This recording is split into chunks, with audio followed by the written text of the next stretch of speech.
my flow, my show brought me to go. That brought me all my fancy things, my crib, my cars, my clothes, my jewels. Look, homie, I done came up and I ain't changing. You should love it way more than you hate it. Oh, you mad? I thought that you be happy I made it.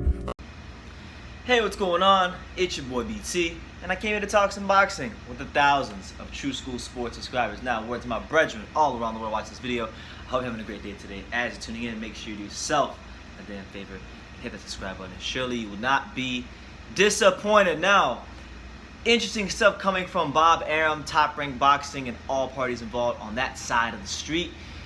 It was reported by BoxingScene.com that Bob Arum will in fact call a public boycott. Here we go again with that boycott talk. A public boycott to force Anthony Joshua to face Tyson Fury. It says in the article that Bob Arum, who promotes Tyson Fury, believes a massive UK showdown with Anthony Joshua is in fact possible for 2020. As we know, there are some network obligations, network roadblocks on both sides that are going to make it very hard for this fight to happen. Obviously, Tyson Fury is aligned with BT Sport in the UK and ESPN here in America. Joshua on the opposite side is with Sky Sports in the UK and DAZN here in the US. So a lot, you got 4 networks involved, transcontinental TV deals for both fighters, and it's a very, very, tough thing to negotiate.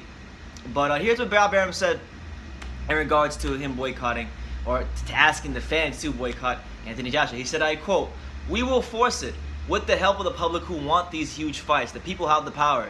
If the fans refuse to pay to go to the lesser fights, then Joshua will have to come to the table. Even though his promoter Eddie Hearn is stuck with the responsibilities to the DAZN streaming network in America and Sky over here in the UK. Tyson will become so huge in America with his personality that he should be able to do joint broadcasting ventures the way we did for Mayweather-Pacquiao, with so much mind in it for everyone. Everything in this business is possible. Only Brexit is insurmountable." So there you go with the Brexit talk. But I think it's very alarming when we hear Bob Arum referencing Mayweather-Pacquiao in the context of TV deals and negotiating, because as many of us fight fans know, that whole Mayweather-Pacquiao saga, it was a massively hard fight to get done because of the TV deal, because of the network roadblock, because of those things.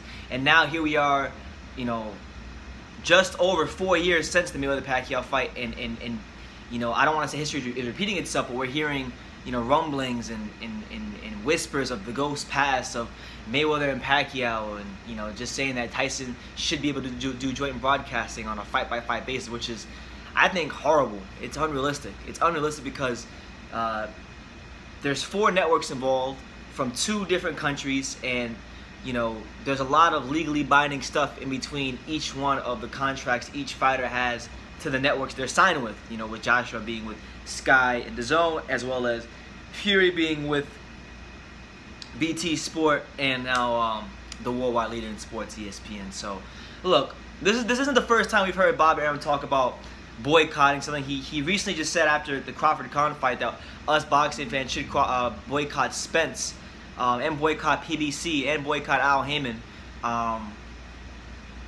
if we don't get the Crawford-Spence fight. And quite frankly, look, we know when it comes to Arum and when it comes to Heyman that there's a ton of bad history, bad blood between the two. And I honestly think that there was a reason why, Fury and Wilder, the rematch never happens. It's because of those two. There was some encouraging things from Frank Warren. Frank Warren did state yesterday that if Wilder and Fury do fight in a rematch, that it could be on ABC, a network television in America. So that'd be big for the sport if it can happen. I hope it can happen, but this is not good. This kind of talk is not good. All this talk of boycotting, all this talk of this is kind of somebody who could honestly, I'll be honest with you, I could care less about Wilder and Fury, to be honest with you, because I think Fury won the first fight so convincingly. But I want to see the Joshua Fury fight probably more than any other fight in the heavyweight division, and just as much as any fight in all boxing. But I don't know, man. I don't know. I'm gonna wait and see how things play out, because now Tyson Fury is in a position where he's got a lot of power behind him. He's got BT Sport behind him. He's got ESPN behind him. And fair play to them. And, you know, Bob Arum said yesterday that in the press conference that he thinks that with Tyson Fury's personality, he can captivate the American public and audience. And, you know, he compared it to when he had George Foreman and he promoted George Foreman. So, you know, fair play to him. If he thinks that he can catapult Tyson Fury to that level, then I'm all for it, because boxing needs stars. Boxing needs people that can carry the sport moving forward, and I think Fury could be one of those guys because he has one of those personalities. And I would even venture as far as to say that he is one of the, arguably the most controversial personality this weight class has seen since the days of Muhammad Ali himself, or Mike Tyson himself. So, you know, it is what it is, but, you know, truthfully speaking, I don't think this is doing any good. I think it's just posturing, and I don't think it's doing boxing any good to be talking about boycotting other fights in the division. And if I were the fight fans, I would just, you know, go against all this talk, because it's not good for the sport. Whether you like DAZN or PBC or Al Heyman or whatever promotional company you do, like if you are a fan of any of the promotional companies, it's not good on either side, because it just, the ones that lose out in the end is the fans. And we need to see these fights. We need to see who the best heavyweight in the world is. This is boxing's glamour division. This is boxing's division where, you know, as this division goes, the sport in general goes. We want to make sure that the heavyweight division is in a healthy place, is in a good place. And right now, from the way Bob Arum is talking, you know, it's not good. But so far, you know, this year, if we talk about the big pay-per-views, you know, just objectively speaking, and I'm being objective here. Y'all know I'm not the biggest Al Heyman fan. PBC, Al Heyman, they're doing the damn thing. They've cornered the pay-per-view market here in America. July will mark their third pay-per-view here in America this year, because we had Pacquiao Broner in the early part of the year. That did like about 400,000 supposedly. Spence Garcia did about 300,000, some 300,000 plus.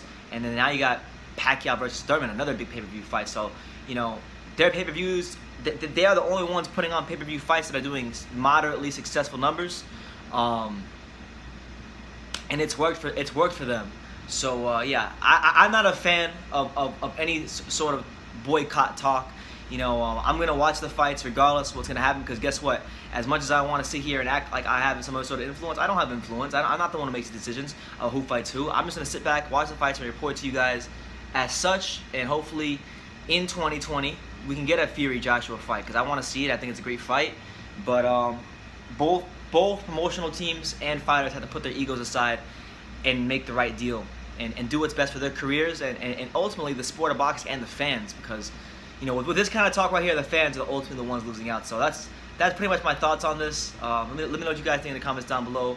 Tyson Fury, his promoter Bob Arum, saying that he will call for the public to boycott Joshua's upcoming fights after this, if he does not face Tyson Fury in the near future. Let me know what you guys think in the comments down below. Hit that like button. Take the time to subscribe. Like I say in every single one of these videos, you can love me or you can hate me, but I'm just a kid from Daniel. So until next time, take care, guys.